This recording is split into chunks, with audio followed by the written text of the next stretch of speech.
Board exam का result तो announce हो चुका है और आप क्या सोच रहे हैं कि कौन से कोर्स में एडमिशन लेंगे। अगर आप बीएससी नर्सिंग में एडमिशन लेना चाहते हैं तो आप सही जगह पर आप पहुंचे हो, क्योंकि आज मैं बात करने वाली हूँ बीएससी नर्सिंग के बारे में। So hello, this is me Lakshmi and welcome back again to Global Education Consultancy. आज मैं इस वीडियो में आपको बताऊंगी कि बीएससी नर्सिंग करने के लिए क्या एलिजिबिलिटी लगेगा और फीस कितना लगेगा, और इसको करने के बाद आप क्या क्या बन सकते हो और कौन से कॉलेज है इंडिया में। So let into it. लेकिन बात करूं बीएससी नर्सिंग की, तो ये 4 साल का यूजी कोर्स है। इसको करने के बाद आप रजिस्टर्ड नर्स बनते हो एंड आप नर्सिंग में अपना करियर बना सकते हो। इस कोर्स में आपको patient care, community health care और हेल्थ केयर मैनेजमेंट जैसी चीजों को सिखाया जाता है। एंड यहाँ पर आपको हैंड्स ऑन एक्सपीरियंस के लिए क्लिनिकल रोटेशन भी दिया जाता है। लेकिन बहुत सारे स्टूडेंट्स में डाउट है कि क्या बीएससी नर्सिंग करने के लिए नीट देना पड़ता है। काफी कम कॉलेजेस में एडमिशन लेने के लिए नीट क्वालिफाई करना पड़ता है। सपोज आप जिम्पर में एडमिशन लेने वाले हो, तो जिम्पर में एडमिशन लेने के लिए बीएससी नर्सिंग में आपको नीट क्वालिफाई करना जरूरी है। बीएससी नर्सिंग का एंट्रेंस एग्जाम अलग होता है, एक सेंट्रल लेवल में होता है तो एक स्टेट लेवल में होता है। सेंट्रल लेवल की बात करो तो सपोज एम्स में आपको बीएससी नर्सिंग करना है, तो एम्स के द्वारा कंडक्ट करवाया जाता है एम्स बीएससी नर्सिंग, जिसको आपको क्रैक करना पड़ेगा। एंड आपको एम्स, किसी भी एम्स ऑल ओवर इंडिया, किसी भी एम्स में आपको बीएससी नर्सिंग करने के लिए आप एलिजिबल होंगे। उसके अलावा स्टेट लेवल की बात करूं, स्टेट लेवल सपोज आसाम की बात करें तो आसाम में भी अपना खुद का एंट्रेंस होता है, जिसको हम सीईई नाम से भी जानते हैं। सीईई यानी कि कॉमन एंट्रेंस एग्जाम, जिसको कंडक्ट करवाता है एसएसयूएचएस यानी कि Srimanta Sankardev university of health and science. उसके अलावा भी कॉलेज वाइज एडमिशन प्रोसेस भी अलग होता है। सपोज एक कॉलेज में मेरिट लिस्ट बेस पे होता है तो दूसरा कॉलेज में कट ऑफ बेस में एडमिशन होता है। बात करूं बीएससी नर्सिंग की एलिजिबिलिटी की, तो आपको क्या करना है, एजुकेशनल क्वालिफिकेशन में 12 पास करना है विद पीसीबी 50%, यानी कि फिजिक्स, केमिस्ट्री, बायोलॉजी में आपका 50% रहना चाहिए विद रिकॉग्नाइज्ड बोर्ड, और साइंस स्ट्रीम से आपका बैकग्राउंड होना चाहिए।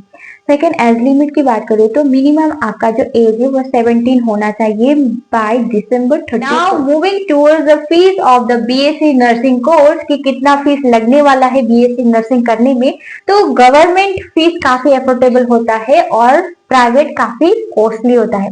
गवर्नमेंट की बात करूं तो गवर्नमेंट में आपको स्कॉलरशिप के अलावा फीस रिलीफ कैटेगरी वाइज भी मिलता है। एंड गवर्नमेंट फीस रहता है 8,000 से लेकर 1 लाख तक का। एंड प्राइवेट में आपका फीस लगेगा 80,000 से लेकर 3 लाख तक का।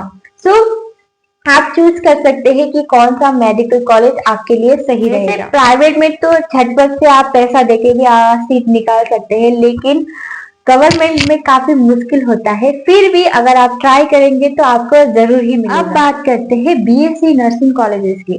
तो सबसे पहले गवर्नमेंट कॉलेज की अगर बात की जाए तो सबसे पहले नंबर पे आता है एम्स दिल्ली। तो एम्स दिल्ली नाम से ही पता चल रहा होगा, दिल्ली में लोकेटेड है। और जितने भी इंडिया में एम्स है, एम्स कॉलेजेस है, उसमें एडमिशन लेने के लिए आपको एम्स नर्सिंग का एग्जाम क्वालिफाई करना पड़ेगा। एंड एम्स का फीस रहता है 2400 पर ईयर, और टोटल फीस कितना रहेगा आप कैलकुलेट कर सकते हो। एंड सेकेंड नंबर पे आता है जिम्पर पौंडुचेरी में लोकेटेड कॉलेज। एंड इसमें एडमिशन लेने के लिए आपको नीट क्वालिफाई करना पड़ता है, जैसे कि मैंने पहले ही ऑलरेडी बोल दिया। एंड थर्ड नंबर पे आते हैं क्रिश्चियन मेडिकल कॉलेज, जो लोकेटेड है वेल्लोर में।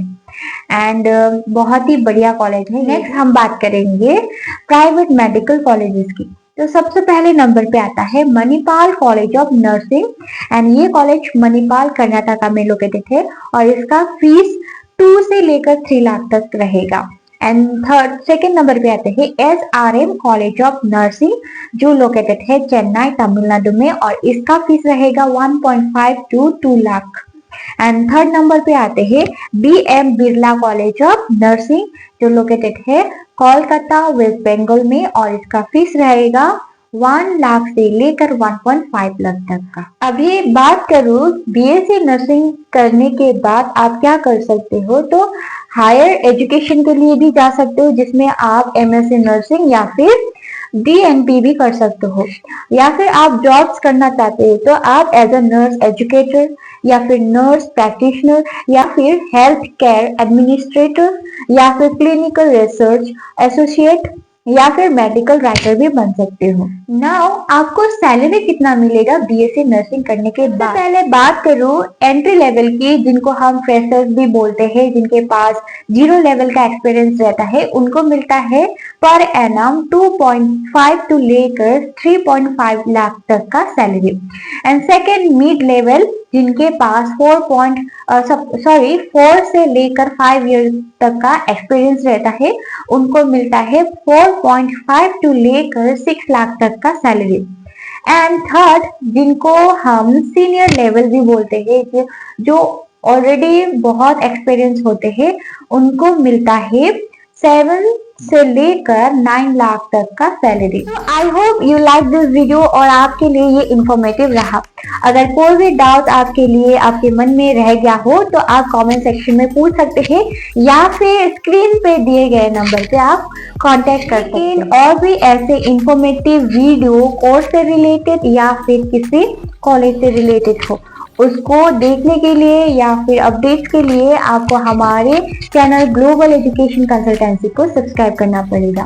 तो आज के लिए इतना ही था, तब तक के लिए see you soon in the next video. नमस्कार।